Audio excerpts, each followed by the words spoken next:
Orang satu negara taubat semuanya, masuk Islam seluruhnya, tiada satu orang pun yang kafir, sehingga negara tersebut dibarokai oleh Allah.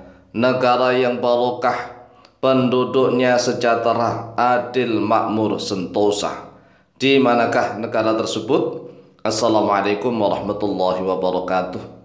Bismillah walhamdulillah wassalatu wassalamu ala rasulillah Sayyidina wa maulana Muhammadin ibn Abdillah wa ala alihi wa sahbihi wa mawalah wa la hawla wa la quwwata illa billah, amma ba'd. Saudaraku kaum muslimin wal muslimat rahimakumullah, wabil khusus saudara-saudara kami para pecinta dan subscriber channel YouTube Al-Mu'alim Center dimanapun berada, yang tidak lupa dan tidak bosan-bosannya senantiasa kami doakan semoga Allah Azza wa Jalla memberikan kesehatan, sehat walafiat lahir dan batin. Semoga Allah Jalla Jalaluh memberikan rizki yang melimpah ruah, harta yang barokah, menjadikan anak-anaknya anak-anak yang soleh dan solihah, dzurriyyahnya dzurriyyah yang thayyibah, hidupnya sukses, bahagia dan selamat di dunia dan di akhirat. Amin amin Allahumma amin. Saudaraku kaum muslimin wal muslimat rahimakumullah, tahukah kita bahwa pernah ada satu negara yang penduduknya seluruhnya bertaubat. Bertaubat massal, mulai dari rajanya, punggawanya, para menterinya, para pejabatnya, hingga seluruh rakyatnya. Mulai dari raja, seluruh menteri, seluruh bupati dan gubernur, seluruh tentara, prajurit, dan seluruh rakyat, semuanya bertaubat kepada Allah Jalla Jalaluh dan masuk Islam seluruhnya. Karena mereka semuanya masuk Islam, tidak ada satu orang pun yang kafir, sehingga negara tersebut diberkahi oleh Allah. Hujannya bisa diatur, tidak sampai banjir, tidak kekeringan, hujan sesuai dengan kebutuhan mereka. Kemudian para petani sangat subur, tanahnya subur, petaninya makmur, dan seluruh pejabat adil, pemberani, adil, sejahtera. Pemuka-pemuka agamanya sangat taat, dan negara tersebut dikisahkan di dalam Al-Quranul Karim. Apakah negeri Iram, negerinya kerajaan Balqis? Tidak. Tidak, tetapi ini adalah negara yang diseru oleh seorang nabi secara langsung. Diseru oleh seorang nabi secara langsung, alias nabi tersebut menjadi penasihat kerajaan. Menjadi penasihat kerajaan. Tetapi sebelumnya di negara tersebut seluruh bangsanya diseru untuk masuk Islam, agar taat beribadah, menyembah kepada Allah, menolak.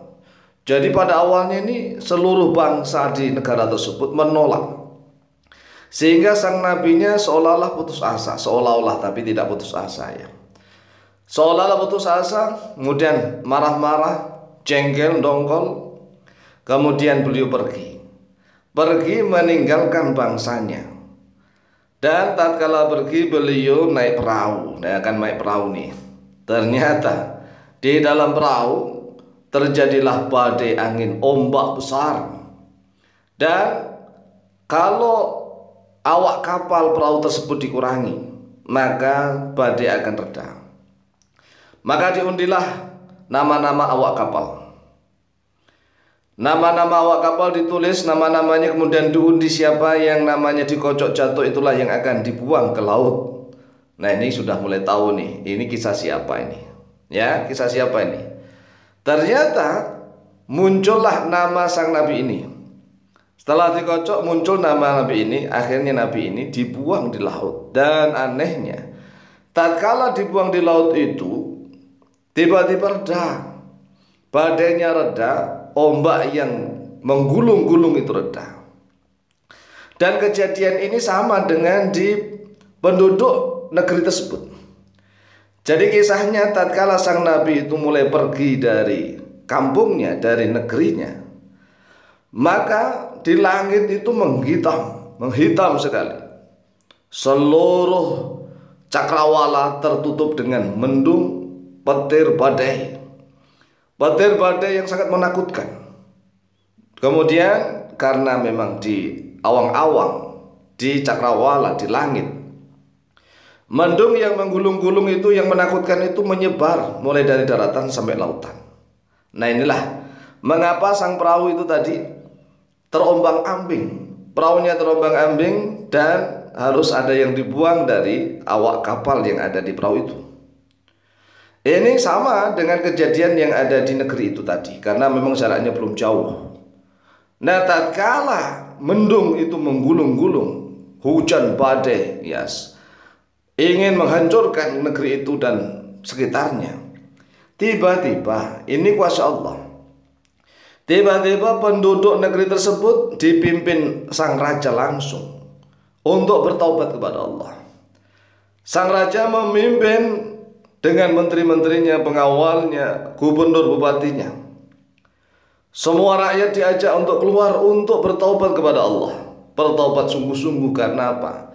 Karena setelah sang nabi itu keluar dari negeri itu, tiba-tiba mendung sudah mulai menggumpal. Mendung menggulung-gulung di atas langit, seolah-olah langit ingin marah, ingin runtuh. Nah, kejadian itu sampailah di lautan. Mendung menggulung-gulung sehingga perahu tatkala ditumpangi oleh sang nabi pun juga terombang-ambing. Dan anehnya nih, sang nabi juga harus dibuang di laut. Mengapa? Ini suatu pelajaran. Nabi pun juga harus dikasih pelajaran oleh Allah. Dia harus dibuang di laut dan ditelan oleh ikan paus yang sangat besar, ikan nun, ikan paus yang sangat besar. Nah ini sudah mulai tahu siapa nama nabi tersebut. Nama nabi tersebut adalah Nabiullah Yunus bin Matta. Ya jelas benar, Nabi Yunus bin Matta. Kemudian Nabi Yunus bin Matta dicaplok, ditelan oleh ikan paus, dan beliau bertaubat kepada Allah dengan mengucapkan la ilaha illa anta subhanaka inni kuntu minadh dhalimin. La ilaha illa anta subhanaka inni kuntu minadh dhalimin. La ilaha illa anta subhanaka inni kuntu minadh dhalimin. Beliau berhari-hari di dalam perutnya ikan paus, ikan nun, di dalam lautan. Karena beliau selama 3 hari 3 malam kegelapan di dalam lautan, tetapi ada mutiara yang bercahaya, sehingga Nabiullah Yunus itu mampu melihat seluruh permukaan laut. Permukaan laut dilihat, kedalaman laut dilihat, dan beliau mendengar ikan-ikan, seluruh ikan itu bertasbih memuji kepada Allah. La ilaha illa anta subhanaka inni kuntu minadh dhalimin. La ilaha illa anta subhanaka inni kuntu minadh dhalimin. Kemudian Nabiullah Yunus bin Matta dibawa oleh ikan paus ke daratan, kembali ke negerinya. Nah negeri itu namanya negeri Ninawa. Ninawa di daerah Mosul. Mosul itu salah satu provinsi di negara Baghdad, Irak sekarang. Kalau Baghdad itu provinsi, kemudian Basrah juga provinsi, Mosul juga provinsi, negaranya Irak. Di negeri Irak, di daerah Ninawa, yaitu Ardul Mosul. Kisah ini dikisahkan oleh Allah Jalla Jalaluh di dalam surat Yunus ayat yang ke-98. Qala Allahu Azza wa Jalla, a'udzu billahi minasyaitonir rajim. Bismillahirrahmanirrahim. Falaula kanat qaryatun amanat fanafa'aha imanuha illa qauma Yunus lamma amanu kashafna 'anhum 'adzabal khizyi fil hayatid dunya wa matta'nahum ila hin. Falaula kanat, mengapa tidak ada qaryatun oleh suatu qaryah, penduduk kampung amanat yang beriman, fanafa'aha imanuha, lalu bermanfaat kepada qaryah imanuha oleh imannya dia qaryah, illa qauma Yunus, kecuali kaumnya Nabi Yunus. Lamma amanu, tatkala beriman oleh mereka kaumnya Nabi Yunus, kasyafna anhum, maka menyingkap oleh kami, kata Allah, anhum, dari mereka kaumnya Nabi Yunus, adzabal khizyi, pada siksa yang merendahkan, yang memalukan, fil hayatid dunya, di dalam kehidupan dunia ini, wa mata'na, dan memberikan kesenangan oleh kami, kata Allahum, kepada mereka kaumnya Nabi Yunus, ilahinin, sampai waktu yang telah ditentukan, sampai waktu yang sangat lama sekali. Ini jelas sekali bahwa tidak ada satu negeri pun di seluruh dunia ini yang penduduknya beriman semuanya, kecuali kaumnya Nabi Yunus, Kaumnya Nabi Yunus itu semuanya beriman, tidak ada yang kafir.